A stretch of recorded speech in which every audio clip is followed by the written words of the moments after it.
ಕರ್ನಾಟಕ ರಕ್ಷಣಾ ವೇದಿಕೆ ಸ್ವಾಭಿಮಾನಿ ಬಳಗ ರಾಜ್ಯ ಘಟಕವನ್ನು ಮೈಸೂರು ಜಿಲ್ಲಾ ಘಟಕ ರೋಟರಿ ಜಾವಾ ಸಭಾಂಗಣ ಉದ್ಘಾಟನೆ ಮಾಡಲಾಯಿತು.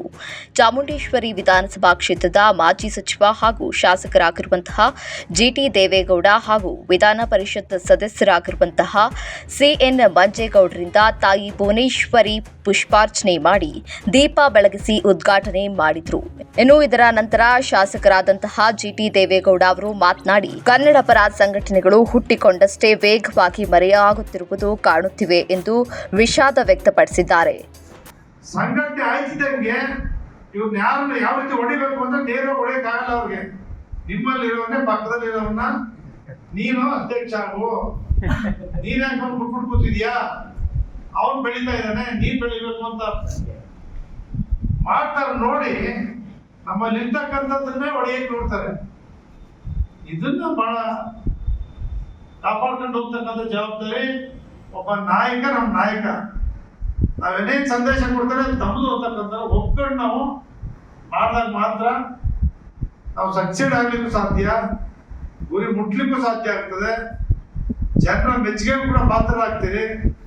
ಆ ರೀತಿಯ ಒಂದು ಕರ್ನಾಟಕ ರಕ್ಷಣಾ ವೇದಿಕೆ ಸ್ವಾಭಿಮಾನಿ ಬಳಗ ನಿಮ್ದಾಗ್ಲಿ ಒಳ್ಳೆಯ ನಾಯಕರಾಗಿ ನೀವೆಲ್ಲರೂ ಕೂಡ ಈ ಸಮಾಜದಲ್ಲಿ ಗೌರವಯುತವಾದಂಥ ನಾಯಕರುಗಳು ಈ ಹೋರಾಟದ ಮೂಲಕ ಸಿಗಲಿ, ನಮ್ಮ ಕನ್ನಡ ನಾಡಿನ ಮನ್ನಣೆ ನಮಗೆಲ್ಲ ಸಿಗ್ಲಿ ಅಂತೇಳಿ ತಮಗೆಲ್ಲರಿಗೂ ಕೂಡ ತಾಯಿ ಚಾಮುಂಡೇಶ್ವರಿ ಕನ್ನಡಾಂಬೆ ಆಶೀರ್ವಾದ ಇಲ್ಲಿ ಅಂತೇಳಿ ಶುಭ ಹಾರೈಸಿ ನಮ್ಮ ಮಾತು ಮುಗಿಸ್ತೇನೆ. ನಮಸ್ಕಾರ. ಅಷ್ಟೇ ಅಲ್ಲದೆ ಹೋರಾಟ ಸಂಘಟಿಸುವಂತಹ ಮೊದಲು ಅದರಲ್ಲಿ ಸಾಧಕ ಬಾಧಕಗಳ ಬಗ್ಗೆ ಚರ್ಚೆ ಮಾಡಬೇಕು. ಹೋರಾಟಗಳು ಯಶಸ್ವಿಯಾದರೆ ಸಂಘಟನೆಗಳು ಬಲಿಷ್ಠವಾಗುತ್ತವೆ. ಡಾಕ್ಟರ್ ರಾಜ್ಕುಮಾರ್ ಅವರು ಹಾಗೂ ವಾಟಾಳ್ ನಾಗರಾಜ್ ಅವರು ಮುಂತಾದವರು ಕನ್ನಡದ ಉಳಿವಿಗಾಗಿ ಹೋರಾಟ ಮಾಡಿದ್ದಾರೆ. ಅವರು ಉಳಿಸಿರುವಂತಹ ಕನ್ನಡದ ಕಂಪನ್ನ ಸಂಘಟನೆಗಳು ಮುಂದುವರಿಸಬೇಕು ಎಂದು ಸಲಹೆಯನ್ನ ನೀಡಿದರು. ಈ ದಿನ ಕರ್ನಾಟಕ ರಕ್ಷಣಾ ವೇದಿಕೆ ಸ್ವಾಭಿಮಾನಿ ಬಳಗದಿಂದ ಉದ್ಘಾಟನಾ ಸಮಾರಂಭ ಇಟ್ಕೊಂಡಿದ್ದೀವಿ. ಸುಮಾರು 18-20 ವರ್ಷದಿಂದನೂ ಕೂಡ ನಾವು ಬೇರೆ ಒಂದು ಸಂಘಟನೆಯಲ್ಲಿ ಹೋರಾಟ ಮಾಡ್ಕೊಂಡು ಬಂದಿದ್ದೋ.